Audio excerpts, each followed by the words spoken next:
Way back in the 20s, Chris, you remember the 20s, right? Oh, yeah, like it was yesterday. You see, way back in the day, there was a global. This is right after the First World War. You see, It there was wasn't after the First World War. It was Hard after the times fuck. that, hard yeah, times that time. Hard times. hard times. It sure was. You see, Our people suffered dearly.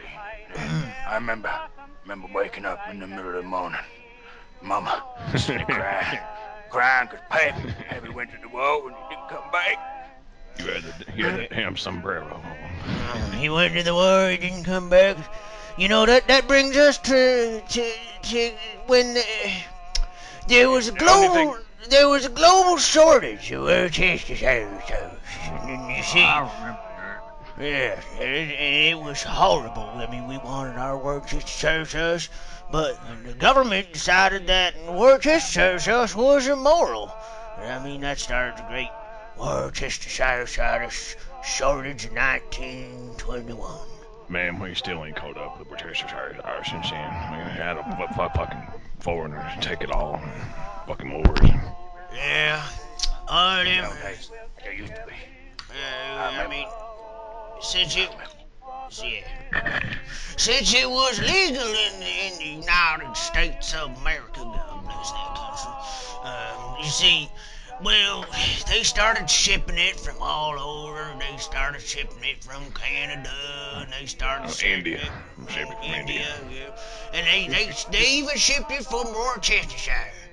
You know, and I guess that's where the name of the sauce came from, so that was the genuine stuff, and everybody wanted that.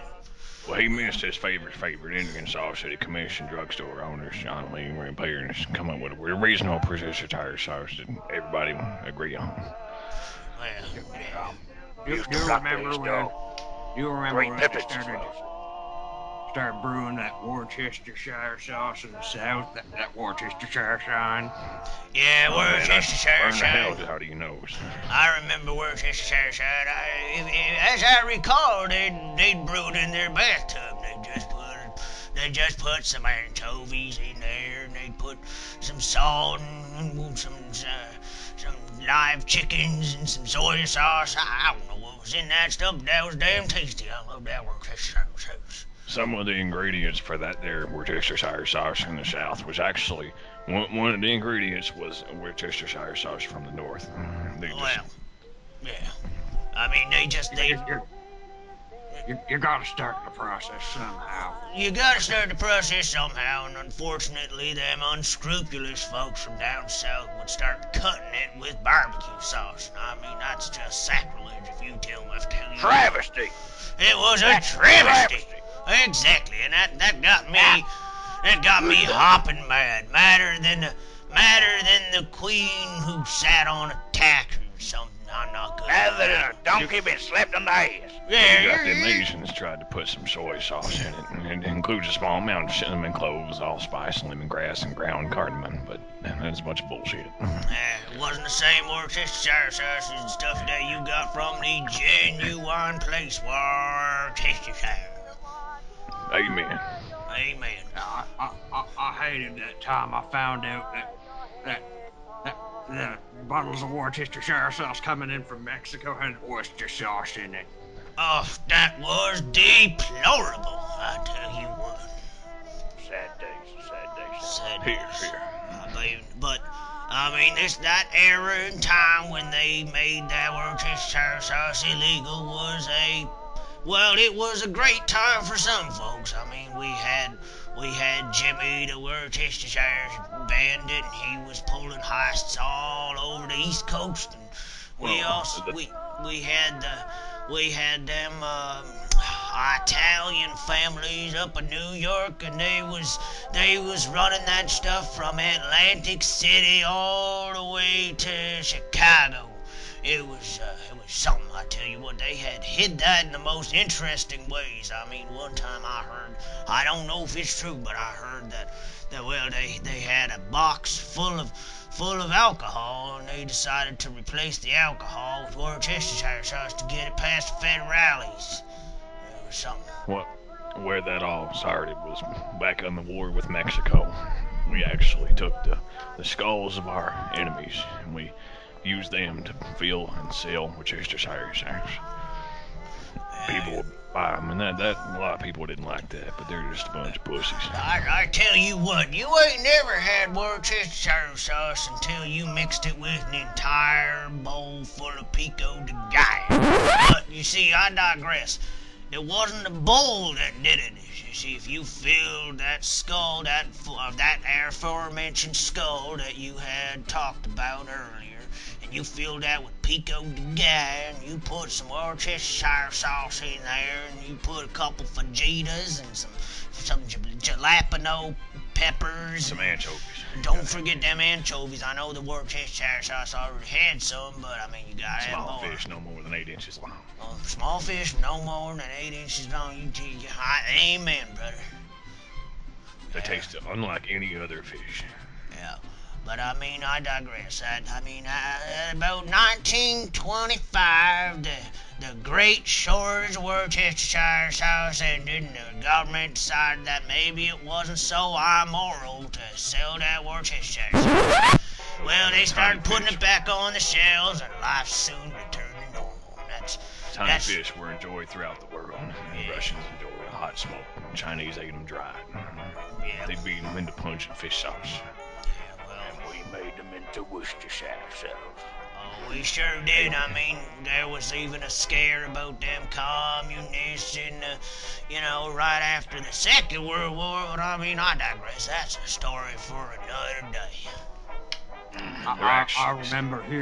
I remember hearing that the Russians had rations of Worcestershire sauce. Yeah. Can you imagine not getting enough Worcestershire sauce? Well, they'd send them into battle with a dollop of Worcestershire sauce, but I mean, they didn't have anything to put it on. You had to wait till your comrade next to you died, and you had to grab his toppings and put the Worcestershire sauce on that. It was a horrible war. You see, though, there are 114 species of anchovies. I don't know much about. I don't know much about anchovies, but I know that Worcestershire sauce. They make that good Worcestershire sauce. They're just small green little fish with blue reflections due to a silver-colored longitudinal stripe that runs from the base of the caudal fin. Well, that's quite an interesting little tidbit of information on my favorite fish that makes that Worcestershire sauce taste so good. They got sharp teeth in both jaws. Snout contains a unique rostral organ believed to be sensory in nature. I don't even know why they call it the anchovy. They should just call it the Worcestershire fish. Yeah, Worcestershire fish. Yep, that's right. And Some say primarily the sharp fits on flavor both. of Worcestershire sauce comes from the sharp teeth of the anchovy. Oh, that is that's an excellent analogy. Anyways, Anchovies are concentrated in temperate waters. They're rare, absent in very cold or very warm seas. Well, I guess that's just your opinion. Anyways, I mean, I gotta head off. I gotta take my medication because of the arthritis and the rickets and all that stuff. But it was great talking to you, war buddies, and we'll get back to that Worcestershire sauce tale another night. Yeah, have yourself some Worcestershire sauce.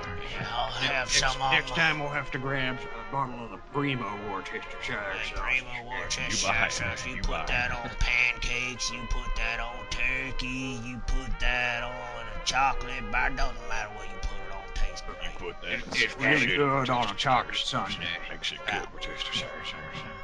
I put it on bananas sometimes. I don't even like bananas, but that Worcestershire sauce, that covers up, tastes banana real good. Makes it just a mushy mess of sort of banana hint. Anyways, I'm just rambling at this point. Hell, I tell you what, I put it on shit that ain't even food. I put it on my shoes. I tell you what, I put it on my wife. Now, I'm not going to explain it in ways I do it, but I do it, and she loves it. I ain't gonna judge you. I ain't judging. I think I did that back in the 40s, maybe.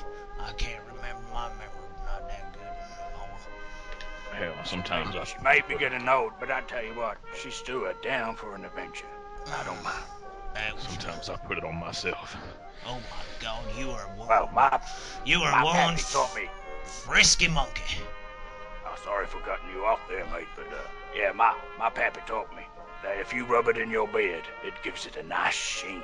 Oh, Gives I it never- that nice smell. Not just your beard, though. You can also use it in your hair. Sometimes if you put it in sheets long enough, you can start to smell the anchovies. I'll tell you what, that axe is one of those aphrodisiacs, and I hope I got that word right, because it's quite a long one. Anchovies are known in Italy as Alisi, have a much milder flavor. I gotta go though. My nurse has called me. She tell me I gotta take my medication because I got the arthritis and the ricket. Did I tell you that? I